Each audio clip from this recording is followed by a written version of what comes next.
partager le document qui va nous accompagner voilà, pour cette matinée ensemble. Alors, si vous pouvez juste me confirmer que vous le voyez. C'est parfait. Parfait, impeccable. Hop, ça. Voilà. Donc, introduction et présentation de l'agenda. L'introduction a été faite par Jocelyne, puis je vais rapidement vous présenter l'agenda.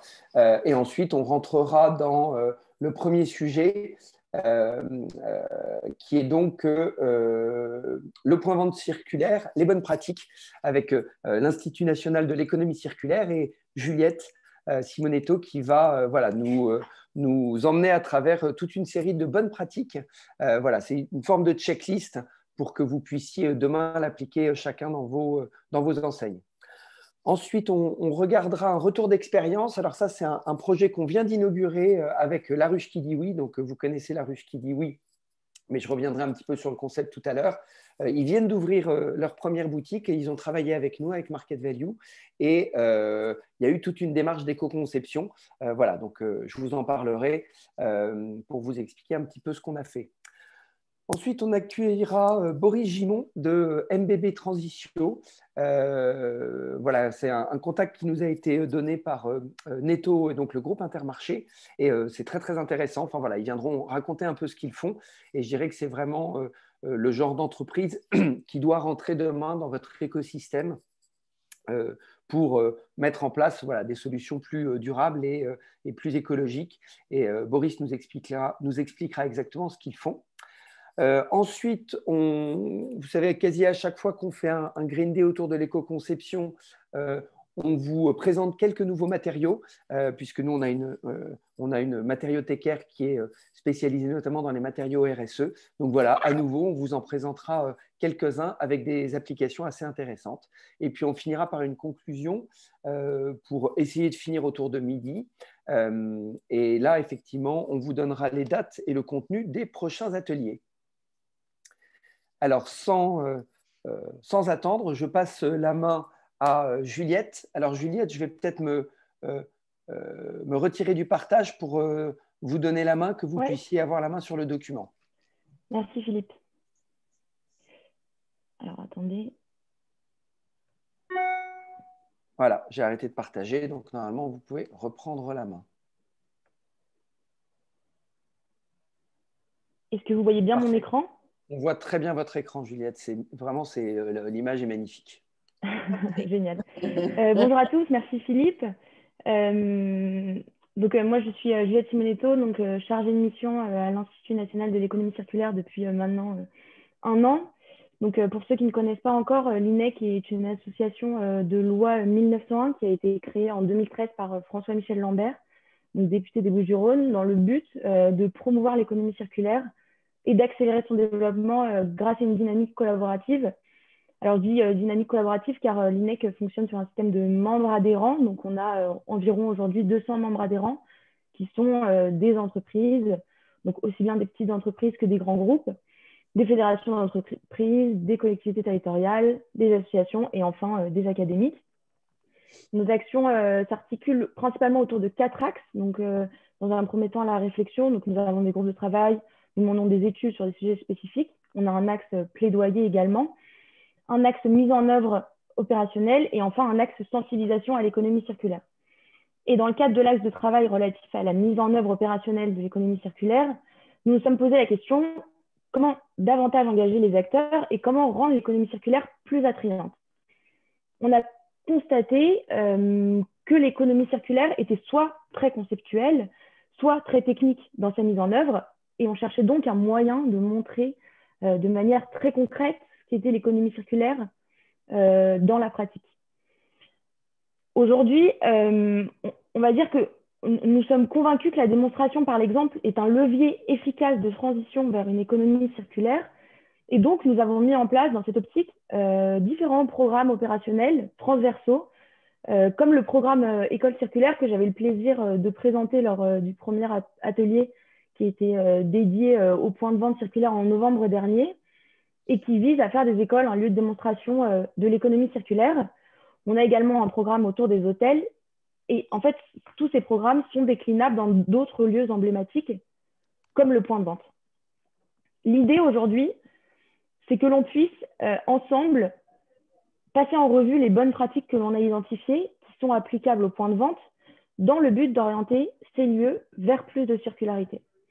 Donc, je vous propose de voir pour les thématiques donc, que vous voyez là sur la slide, donc, qui sont celles du bâtiment, de l'énergie, de l'aménagement, des fournitures, de l'entretien des lieux, de la boucle alimentaire, de la logistique, de la sensibilisation et enfin de la gestion des déchets, et de voir un peu tout ce qui peut être fait autour de cette thématique en matière d'économie circulaire.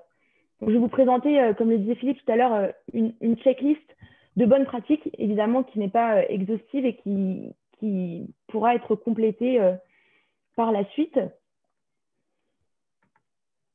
Donc, commençons par le bâtiment. Donc, on a identifié un certain nombre de sous-thématiques qui sont celles de la construction, de la rénovation et de la réhabilitation, de l'entretien et de la déconstruction, et qui correspondent aux différentes phases de cycle de vie d'un bâtiment. Donc, pour la phase de construction, évidemment, on va essayer de d'éco-concevoir les bâtiments, de favoriser les matériaux responsables comme le bois, la laine de verre recyclable et qui sont issus du réemploi. On va essayer de privilégier l'approvisionnement local des matériaux, donc que ce soit des matériaux neufs ou des matériaux issus du réemploi, afin de limiter l'impact de la logistique liée à cet approvisionnement. On va également essayer de considérer l'évolutivité des espaces et de l'usage et essayer d'incorporer au maximum des matériaux recyclés. J'ai mis comme exemple, par exemple, le béton intégrant des granulats recyclés, le plâtre, voilà, ce sont des matériaux qui se recyclent très bien. Pour les phases de rénovation et de réhabilitation, on va essayer d'améliorer le bâti pour lutter contre les déperditions de chaleur, donc en mettant par exemple du double vitrage, en améliorant l'isolation des bâtiments. On va essayer de favoriser également le réemploi en conservant ce qui peut l'être au niveau de la coque, donc par exemple le sol, le plafond, tous les matériaux qui sont encore en bon état et que l'on peut garder. Pour ce qui est de l'entretien du bâtiment, on va essayer de favoriser le second œuvre responsable, donc exempté notamment de substances nocives comme la peinture, le revêtement de sol et autres. Et pour la phase de déconstruction, on va essayer de valoriser et de gérer et de valoriser les déchets qui peuvent l'être, d'orienter les matériaux vers des filières de réemploi et de recyclage, ce qui va permettre également donc, de structurer les synergies et la création de nouvelles filières de réemploi. Donc, on pense notamment au réseau ESS et aux plateformes de revente. Et enfin, quand c'est possible, de mobiliser le foncier qui est à notre disposition. Donc, ça va être des plateformes de stockage et de mutualiser justement ces espaces de stockage. On va maintenant passer à la thématique de l'énergie. Donc, on a identifié également 3 sous-thématiques. Donc, dans un premier temps, le bâtiment va avoir besoin de fourniture d'énergie. Pour la fourniture énergétique, on va essayer de privilégier les énergies renouvelables et l'approvisionnement local. On va essayer de récupérer l'énergie fatale qui va provenir de data centers, de piscines, de logements, de centres commerciaux. Et il y a possibilité d'autres lieux également, et les calories. Alors, pour ceux pour qui ce n'est pas très clair de ce qu'est l'énergie fatale, qui s'appelle également les énergies de récupération, ça consiste en fait à récupérer de l'énergie qui, à défaut, serait perdue. Donc, si on prend par exemple une usine de valorisation énergétique des ordures ménagères, sa fonction première, c'est de détruire les déchets qui sont non recyclables. En les brûlant, ça va dégager une forte chaleur qui pourrait être utilisée. C'est ce qu'on appelle énergie fatale. Pour ce qui est de la performance énergétique du bâtiment, on va essayer de privilégier les projets d'aménagement urbain mixte pour optimiser la consommation énergétique. On va essayer de lutter contre les déperditions d'énergie en isolant les bâtiments, en mettant en place du double vitrage et des toitures végétalisées. J'en ai déjà parlé. Et enfin, privilégier les sources d'éclairage les plus économes. On connaît tous les LED. Enfin, pour ce qui est de la dernière... Excusez-moi Juliette, mais oui, il y a quelqu'un qui n'a pas son micro coupé et ça perturbe un petit peu votre intervention. Je crois que c'est Justine. Je crois que c'est Justine qui a son… Ah, Justine, vous êtes là? Vous nous entendez? Bon, on va essayer de lui envoyer un petit mot sur le chat. Excusez-moi, Juliette. Pas de souci, pas de souci. Mais je crois qu'on peut couper nous-mêmes le micro des participants. Oui, voilà. je vais m'en occuper. Ah bah alors, Diane va le faire. Merci beaucoup. Et enfin, donc pour la dernière sous-thématique qui concerne la valorisation énergétique, on va essayer justement de valoriser la chaleur fatale. Je vous propose maintenant de passer à la thématique de l'aménagement. Donc, ça va principalement concerner l'aménagement intérieur du point de vente. On va essayer de favoriser l'éclairage naturel en optimisant les ouvertures, ce qui va permettre de faire des économies également en termes d'éclairage. On va essayer de concevoir les points de vente en fonction des besoins et en tenant compte de l'évolution des usages. Et enfin, de choisir des matériaux responsables. Et lorsque le mobilier du point de vente arrive en fin de vie, on va essayer de le valoriser en l'orientant vers des filières de réemploi et de recyclage. Pour ce qui est de la thématique fourniture, on a distingué deux sous-thématiques, qui est celle dans un premier temps de l'équipement, donc qui va concerner principalement le matériel nécessaire pour le point de vente, et dans un second temps le matériel électrique et électronique. Donc pour ce qui est des équipements, on va essayer de privilégier le mobilier qui est issu du réemploi et du recyclage. On va essayer de mutualiser certains équipements lorsque c'est possible, et lorsque le matériel arrive en fin de vie et que l'on souhaite s'en débarrasser, on va essayer de le collecter pour qu'il puisse être recyclé ou orienté vers des filières de réemploi.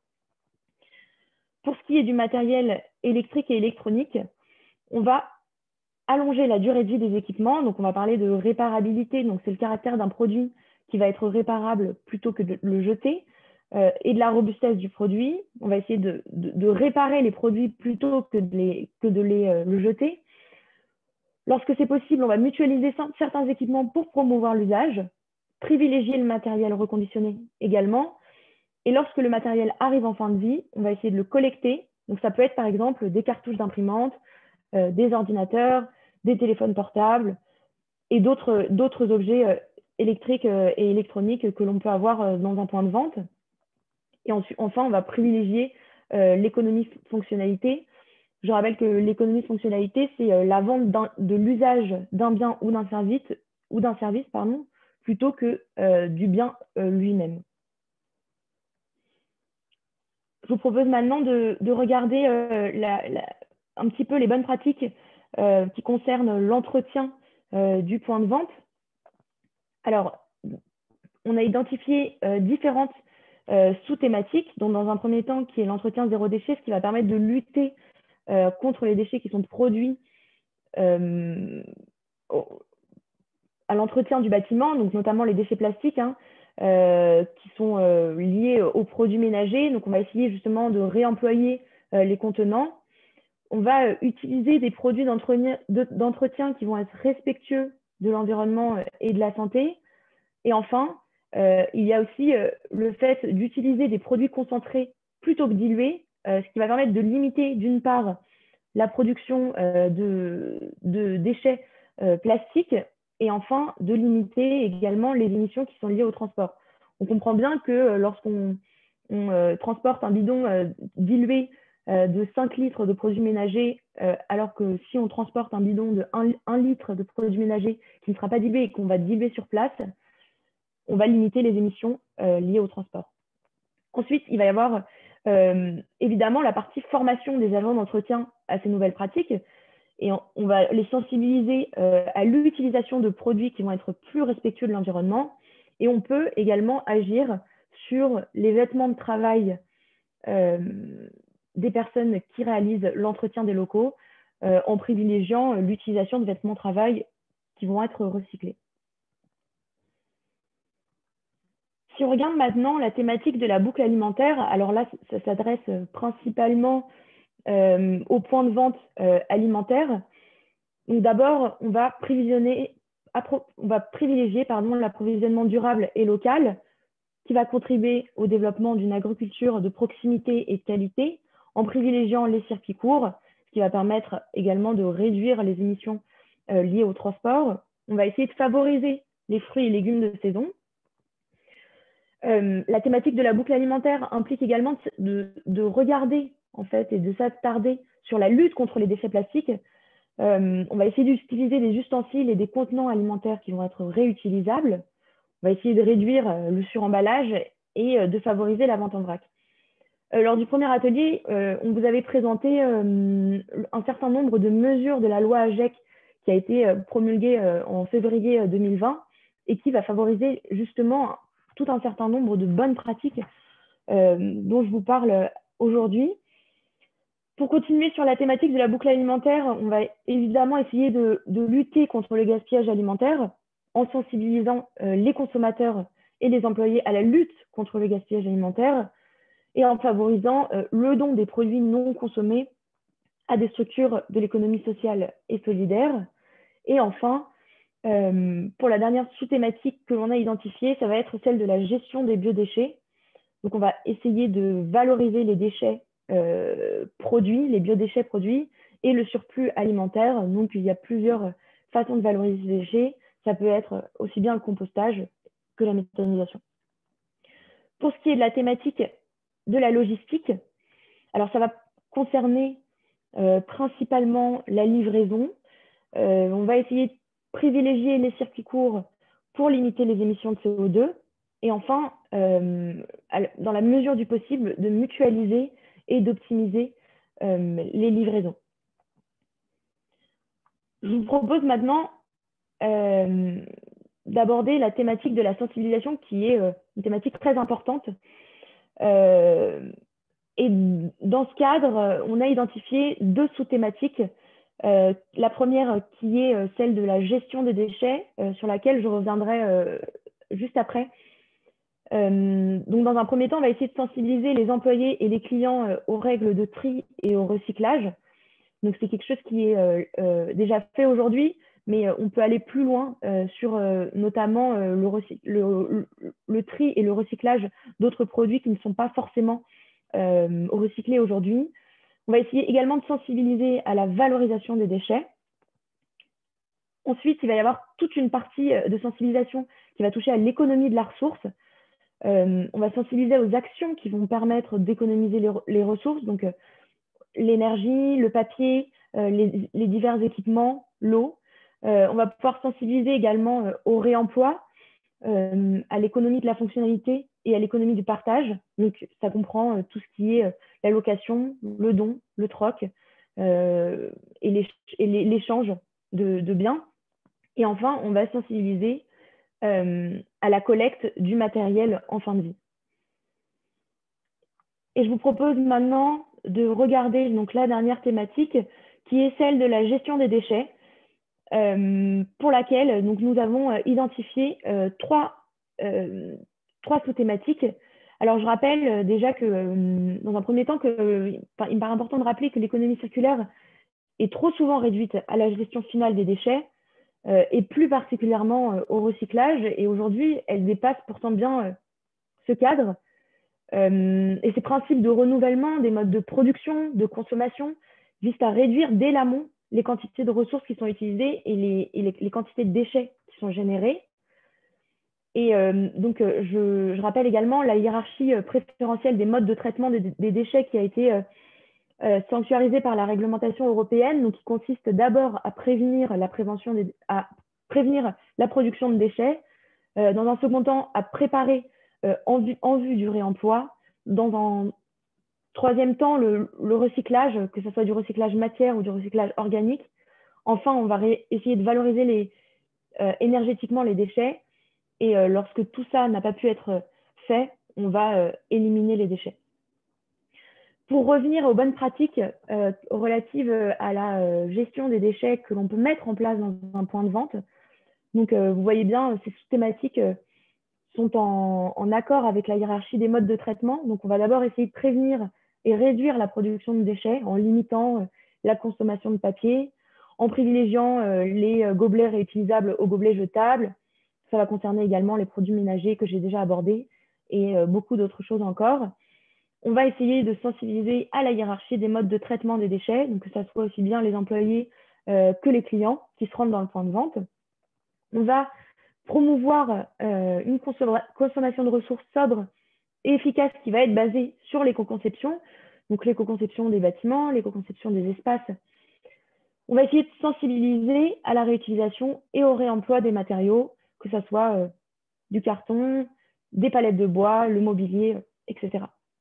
Pour ce qui est du tri et de la collecte des déchets, on va mettre en place une signalétique de tri, un tri à la source et une collecte séparée du matériel en fin de vie. Donc, ça peut être du matériel électrique et électronique, je vous en parlais tout à l'heure, mais comme des imprimantes, des téléphones portables, des ordinateurs, des fournitures aussi. Vous voyez bien qu'il y a beaucoup de choses qui se rejoignent dans toutes ces thématiques, mais il me semblait important de les rappeler à chaque fois pour bien insister.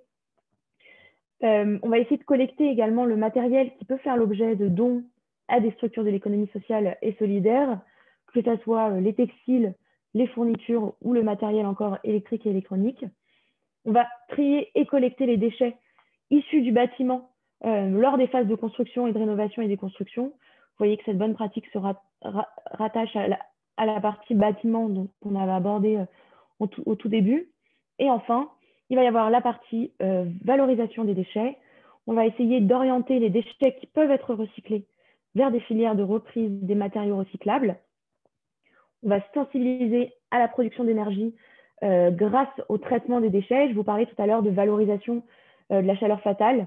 On pense notamment à ça en parlant de cette bonne pratique de sensibilisation à la production d'énergie. On va valoriser les biodéchets et le surplus alimentaire par compostage ou méthanisation. Et enfin, on revient toujours à la chaleur fatale. On va réutiliser la chaleur fatale qui va être dégagée par les appareils électroniques et numériques ou par d'autres fonctions, que ça peut être par exemple la ventilation.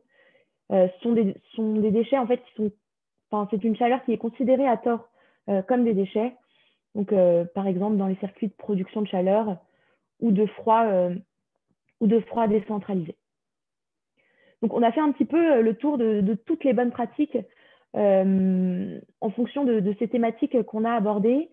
Comme je vous le disais au début, évidemment, c'est une checklist de bonnes pratiques qui a vocation à être enrichie en fonction de vos expériences et des spécificités de chaque point de vente. Et j'espère que ça vous permettra d'avoir une vision déjà un petit peu globale de tout ce qui peut être fait pour rendre le point de vente un petit peu plus circulaire. Merci. Merci beaucoup, Juliette. Est-ce que peut-être vous avez des questions pour Juliette? Pas des questions, mais des remarques en fait. Ah, pardon. Non, allez-y. Non, moi, c'était plutôt une remarque, c'est que le dernier kilomètre est toujours compliqué et qu'en effet, nous, côté réseau La Poste, donc du coup, on cherche toujours à trouver des collectes au plus près du point de vente et c'est ça qui, généralement, quand on a des très gros magasins, c'est un peu plus simple parce que le prestataire va venir moins souvent pour collecter des très grosses bennes et on s'en sort assez bien.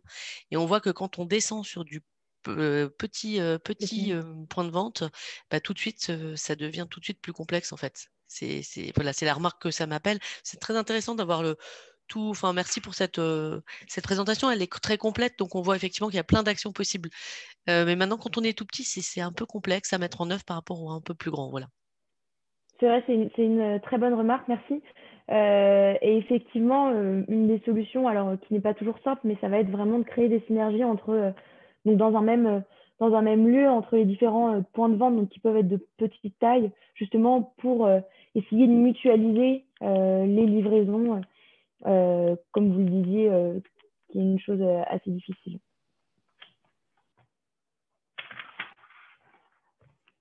Juliette, comment on fait pour adhérer à l'INEC? J'adore cette question, merci. Je pourrais vous envoyer effectivement tous les documents. En fait, c'est assez simple, c'est un bulletin d'adhésion. Et c'est une adhésion en fait qui est calculée, qui est différente pour les entreprises, les associations, les collectivités territoriales, qui est calculée en fonction du chiffre d'affaires de la structure pour les entreprises et pour les associations. C'est une adhésion unique. Et je pourrais vous envoyer tous les les documents nécessaires. Merci beaucoup. Je vous en prie. Moi, j'avais un retour aussi. Pardon, Marion Martin de Maison du Monde. Du coup, particulièrement depuis votre intervention en novembre, là, nous, on s'est mis sur le sujet de manière assez... on se structure vraiment sur la réflexion du point de vente circulaire. Effectivement, c'est pas forcément facile à mettre en place et même nous, de notre côté, ce qui va être compliqué, ça va être de faire quelque chose d'harmonisé sur tout le réseau de magasins et de faire quelque chose de global. Surtout quand on parle des sujets qui impliquent la réflexion à une échelle locale. Du coup, il va falloir qu'on réfléchisse à ça. Je pense qu'on n'est peut-être pas encore tout à fait prêt là-dessus. Mais par contre, ce qu'on a inclus, ce que peut-être que vous avez inclus en fait dans la partie boucle alimentaire, mais c'est effectivement la partie produit, outre le bâtiment, outre la coque et outre le fonctionnement du point de vente en tant que tel, c'est vraiment la partie produit. Donc, essayer d'avoir une réflexion circulaire sur les emballages des produits, sur la fin de vie des produits que l'on vend. Donc, tout ce qui est vraiment marchand, ce qui va être vu aussi par les clients d'ailleurs, qui rentrent dans la gestion des déchets, mais qui sont pas, qui sont aussi au-delà de la partie vraiment bâtiment, quoi. Donc, c'était pas forcément une question, mais c'était pour vous partager nos avancées. Donc, on a vraiment nos différenciés, ce qui a trait à tout ce qui est non marchand et ce qui a trait à tout ce qui est produits que l'on met en vente, la fin de vie de nos produits. S'il y a un meuble abîmé dans le magasin, par exemple, comment on fait en sorte de ne pas le mettre comment on peut le donner à des assos, en tout cas être dans cette logique circulaire aussi au niveau de ce que l'on vend, quoi, de notre business. Merci pour cette initiative qui est à saluer. Effectivement, comme vous le disiez, c'est difficile de mettre en place d'un coup, on va dire, ces bonnes pratiques dans tout le réseau Maison du Monde. Ce qui est important, c'est de voir comment est-ce que ça fonctionne, d'expérimenter certaines choses dans certains magasins et après, avec les retours d'expérience, pouvoir le développer et faciliter le passage à l'échelle dans les autres magasins. Mais c'est louable déjà de mettre en place ce genre de pratique dans certains magasins. Ça, ouais. Donc on essaie d'inclure en fait cette réflexion à tous les niveaux en fait, à tous les moments de la vie du magasin, que ce soit à l'ouverture d'un magasin, à la fermeture d'un magasin. Est-ce que tout ce qui est effectivement mobilier de présentation des produits peut aller dans un autre magasin plutôt que plutôt de s'en débarrasser, etc. Donc c'est intéressant de voir aussi toutes les étapes de la vie du magasin. Oui, tout à fait. Et ce qui est intéressant, je ne sais pas si vous avez comme projet de le faire, mais c'est de mettre à l'écrit un petit peu tous vos retours d'expérience, les freins que vous avez rencontrés, les leviers qui vous ont permis de mettre en place certaines choses, justement pour pouvoir les partager aux autres points de vente qui souhaiteraient mettre en place des démarches d'économie circulaire dans leurs enseignes. Du coup, on essaie plutôt pour l'instant de structurer la réflexion parce qu'on est finalement encore un peu qu'au début. Donc, de voir tout ce que l'on met déjà en place, en fait, pas sans savoir que c'est l'économie circulaire, mais en tout cas sans l'avoir réfléchi dans ce sens-là.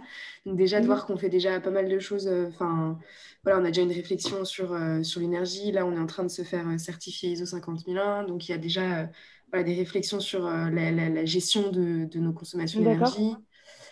Les déchets, donc comme je disais sur le produit, les emballages, il y a plein de réflexions déjà qui sont lancées, donc on essaie de lister déjà tout ce qu'on fait, de lister tout ce qu'on ne fait pas et de voir ce que l'on peut effectivement progressivement ajouter, ce qui est de l'ordre des choses peut-être assez rapides des batailles assez rapides à gagner entre guillemets. Bien sûr. Et puis ce qui est de l'ordre du plus gros chantier, où là il faut peut-être peut-être mois voire années à vos souhaits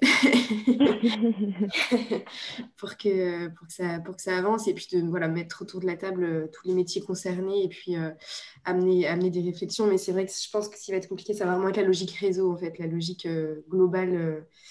Donc on essaie déjà de voir ce que l'on peut faire par exemple effectivement faire toute une procédure de fermeture de magasin qui inclut ces questions-là, etc. Ok. Voilà. Écoutez, je serais ravie de pouvoir suivre l'avancée de vos travaux, si c'est possible, ou alors quand vous aurez un petit peu plus avancé et que vous pourrez le partager, c'est quelque chose qui m'intéresse beaucoup. Ouais, avec plaisir. Avec plaisir. Merci. Mais très intéressant en tout cas, ça donne encore d'autres idées. Merci.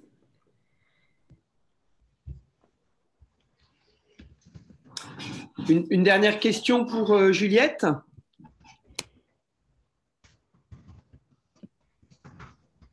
Eh ben, écoutez, sinon on va basculer sur le sujet suivant qui était prévu.